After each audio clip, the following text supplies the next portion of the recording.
1.3 ሚሊዮን ብር ተሰረኩኝ።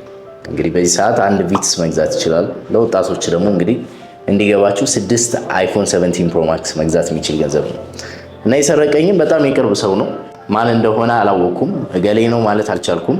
ከዛሬ ከ10 ወር በፊት ሰርክሌ ላይ የነበሩ ሰራተኞችም አብሮኝ ሲያግዙኝ የነበሩ ሰዎች ከነሱ መሃል አንዱ ነው የሰረቀኝ።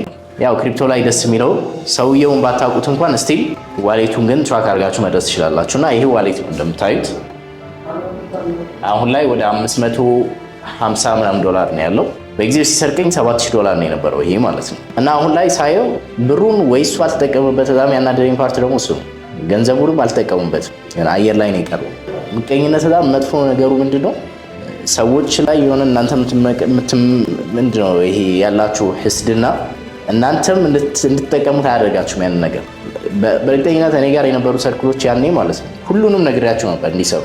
ይህን ነገር ስሩት፣ በብዙ ዋሌት ሞክሩ፣ እኔ በዚህ ያክል ዋሌት እየሰራሁኝ ነው፣ እናንተም ሞክሩ፣ በብዙ ስሩ ምናምን ብዬ ነግሬያቸዋለሁ። አልሰሩም። ከመስራት ይልቅ ግን እኔ የሰራሁትን ለመውሰድ ነው የመጡትና በጣም ያዘንኩት። ለማንኛውም የኦንላይን ስራዎች ሲኖሩ እዚህ የቴሌግራም ቻናላችን ላይ ማስተር ክሪፕቶ ኢቲ የሚለው ላይ በነፃ ሼር ስለምናደርግ ጆይን አድርጉ።